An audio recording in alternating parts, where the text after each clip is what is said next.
Ma'am हमें सारे concept समझ में आ जाते हैं, सारे क्वेश्चंस भी समझ में आ जाते हैं, बट हमें ये समझ में नहीं आता कि बायो में आंसर्स कैसे लिखते हैं। अगर आपका भी यही प्रॉब्लम है तो आप बिल्कुल सही जगह पे आए हो। इस वीडियो में आपके क्वेश्चन का आंसर मैं दे दूंगी। तो चलिए शुरुआत करते हैं बिना किसी देरी के। सो हाय एवरीवन, आई एम अपेक्षा Singh, your biology educator, and I welcome everyone in this wonderful video. जो आपका सवाल है ना कि कैसे बायो में अच्छे तरीके से आंसर को लिखे, उसका जवाब मैं देना शुरू करती हूँ। अब ये जो जवाब मैं दूंगी ना, एक टॉपर के आंसर शीट को देख कर देने वाली हूँ। मैं उसमें आपको पॉइंटर्स बताऊंगी कि कौन कौन से पॉइंटर्स का उसने ख्याल रखा है जिससे उसको फुल मार्क्स मिले हैं। ठीक है, अगर आप यहाँ पर देखोगे पीछे तो ये एक टॉपर की आंसर शीट है ना। सबसे पहले अगर यहाँ पर गौर करोगे तो इसने ना सारे आंसर्स को पॉइंट के फॉर्म में लिखा हुआ है, पैराग्राफ के फॉर्म में नहीं लिखा हुआ है। तो सबसे पहला पॉइंटर आपको क्या नोट करना है कि आपको आंसर्स को पॉइंट्स के फॉर्म में लिखना है, पैराग्राफ के फॉर्म में नहीं लिखना है। मैम पैराग्राफ के फॉर्म में क्यों नहीं लिख सकते हैं? देखो इसका रीजन है, जो एग्जामिनर है ना उसको एक ही कॉपी नहीं चेक करनी है, उसको बहुत सारी कॉपीज चेक करनी है। ठीक है, तो अगर आपने पॉइंट्स में लिखा हुआ है तो उसके लिए बहुत आसानी हो जाएगा। वो ये भी देख लेगा कि सारे पॉइंट्स उसने लिख दिए हैं, क्योंकि देखो अगर कोई भी चीज पैराग्राफ में लिखा होगा और कहीं पे पॉइंट्स में लिखा होगा तो ये ज्यादा प्रेजेंटेबल है ना, और वो जल्दी जल्दी से सारे पॉइंटर्स को देखेगा और आपको फुल मार्क्स दे देगा। तो इसी वजह से बोला जाता है कि हमेशा जब भी आंसर लिखो, स्पेशली थियरी एग्जाम्स में, तो पॉइंट्स के फॉर्म में लिखो, ना कि पैराग्राफ के फॉर्म में। तो पहला टिप सबको समझ में आ गया कि पॉइंट्स के फॉर्म में आंसर लिखना है आपको। दूसरे पे आते हैं, दूसरे टिप पे।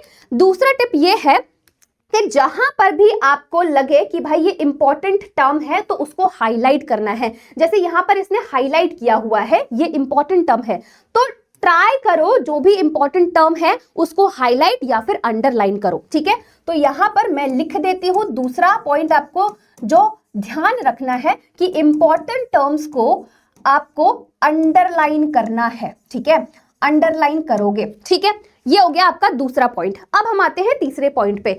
जहां पर पॉसिबल है वहां पर डायग्राम जरूर बनाना। जैसे अगर आप यहां पर देखोगे, यहां पर इसने डायग्राम की हेल्प से समझाया हुआ है। अगर एक और क्वेश्चन में दिखाऊं तो यहां पर देखो, इसने डायग्राम की हेल्प से, एकदम नीट एंड क्लीन डायग्राम की हेल्प से आंसर एक्सप्लेन किया हुआ है। तो जहां पर भी पॉसिबल हो डायग्राम जरूर बनाना। ठीक है, नीट एंड क्लीन डायग्राम बनाना है।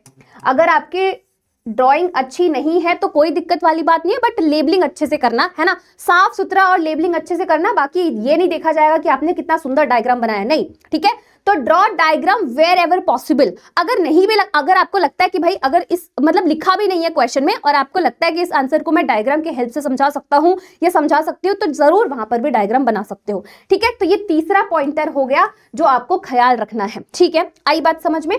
चलो, और अब हम आ जाते हैं अपने चौथे पॉइंटर पे। अगर मैं इसको समझाऊं, यहां पर अगर आप देखोगे, यहां पर इसने एक दो लाइनों में इंट्रोडक्शन लिखा हुआ है ना। तो जो भी क्वेश्चन आया है उससे रिलेटेड आप एक दो लाइनों के अंदर अंदर इंट्रोडक्शन को खत्म कर दोगे। तो स्टार्ट कैसे करना है अपने आंसर को? सबसे पहले इंट्रोडक्शन लिखना है। इंट्रोडक्शन को आपको एक दो लाइनों के अंदर खत्म कर देना है। तो ये 3-4 पॉइंटर्स है। अगर इन 3-4 पॉइंटर्स का आप ख्याल रखोगे तो आप बहुत ही अच्छे तरीके से बायो के आंसर्स को प्रेजेंट कर सकते हो। पहला कौन सा है?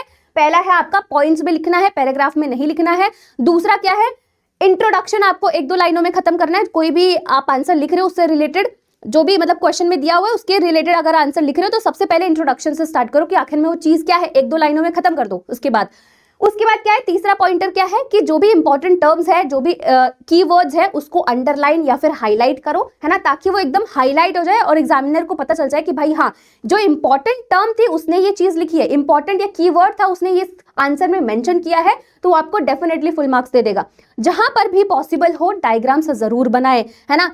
डायग्राम बनाकर अगर आपने आंसर को एक्सप्लेन करोगे तो आपको पूरे मार्क्स मिलने वाले हैं। ठीक है, तो ये कुछ पॉइंटर्स थे। अगर आप इसका ख्याल रखोगे तो डेफिनेटली आप अच्छा स्कोर कर सकते हो बायो में। सो आई होप आपको सारे पॉइंटर्स समझ में आए होंगे और आप अपने बोर्ड एग्जाम में इन पॉइंटर्स को फॉलो करोगे। ठीक है, तो चलिए मिलते हैं नेक्स्ट वीडियो में। तब तक के लिए bye, tata, take care and पढ़ाई करते रहो।